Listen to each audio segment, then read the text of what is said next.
Halo semuanya, kalian pasti sering banget kan dengar kata ekosistem di pelajaran IPA? Tapi apa sih itu sebenarnya? Coba deh bayangin kalau kita semua ini tinggal di dalam satu rumah raksasa yang super besar dan penuh misteri. Nah, hari ini kita bakal jadi detektif dan menjelajahi setiap sudut rumah itu bareng-bareng. Udah siap? Yuk kita mulai petualangannya.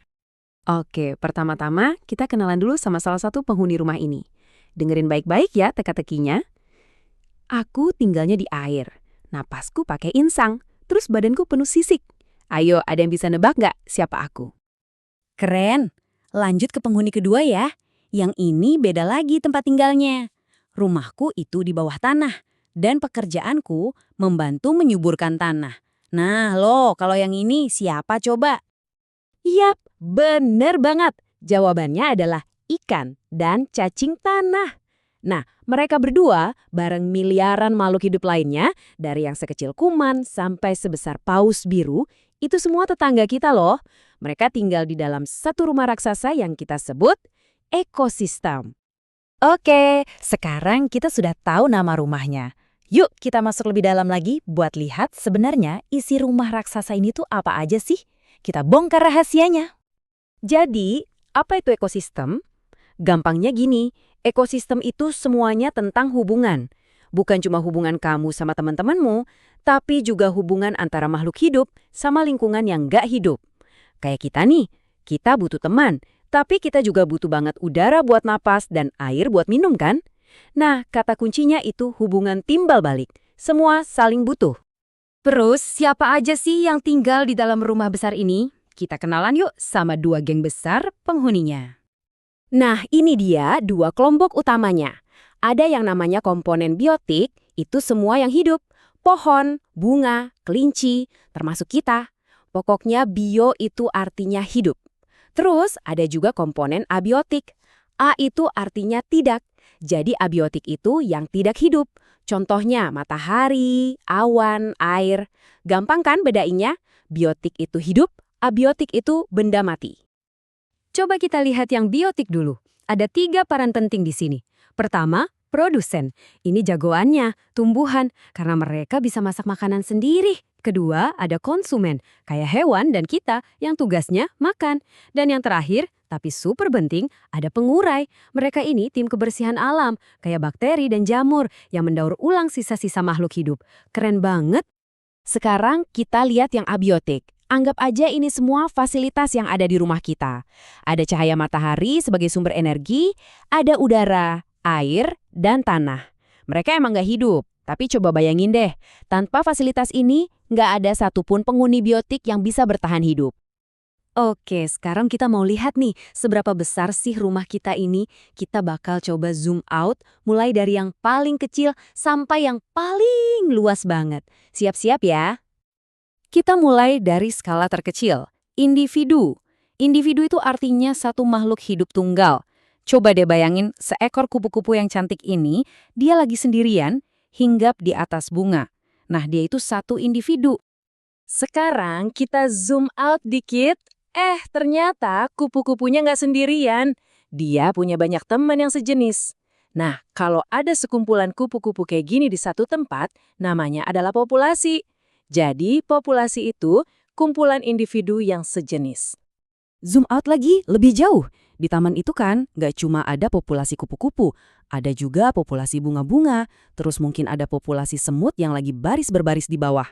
Kumpulan dari berbagai populasi yang hidup bareng dan saling ngobrol ini, maksudnya saling berinteraksi, itu yang kita sebut komunitas.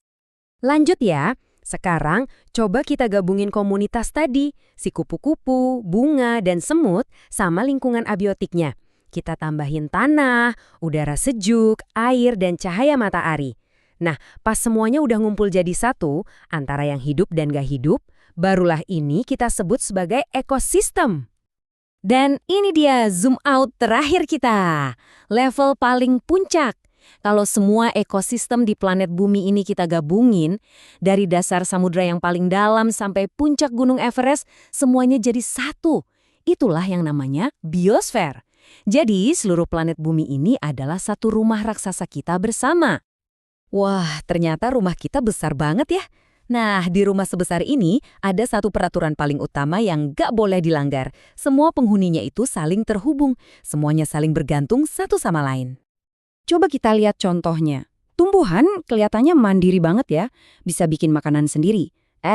Tapi jangan salah.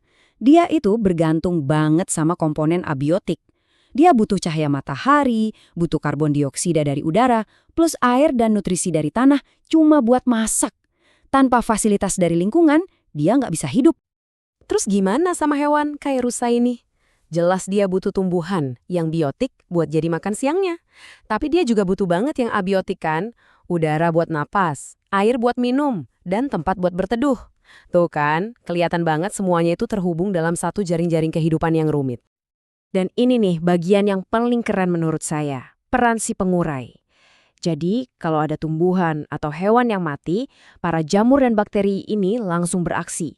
Mereka menguraikan sisa-sisanya dan mengembalikan nutrisi penting ke dalam tanah. Nutrisi itu nanti diserap lagi sama tumbuhan buat tumbuh. Wah, ini si siklus daur ulang paling canggih di dunia. Setelah kita lihat semua koneksi yang luar biasa ini, ada satu hal yang penting banget buat kita sadari. Kita, manusia, itu bukan cuma nonton dari luar jendela. Kita ada di dalam rumah itu juga. Alam ini ya rumah kita. Setiap hal yang kita lakukan, sekecil apapun itu, pasti punya efek ke penghuni lain di rumah ini. Kenapa? Ya karena kita semua saling terhubung.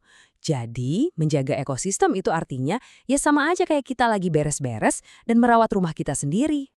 Oke, jadi mari kita rangkum 3 aturan rumah paling penting yang kita pelajari hari ini. 1. Ekosistem itu gabungan antara penghuni yang hidup dan fasilitas yang nggak hidup. 2. Semua yang ada di dalam rumah ini saling mempengaruhi. Nggak ada yang bisa sendirian. Dan 3, yang paling penting, kita, manusia, adalah bagian dari ekosistem, bukan pemiliknya. Coba deh kita renungkan kalimat ini sejenak. Dalam setiap helai daun, terdapat cerita tentang keseimbangan. Ini ngingetin kita kalau hubungan di alam itu rumit, indah, tapi juga rapuh banget.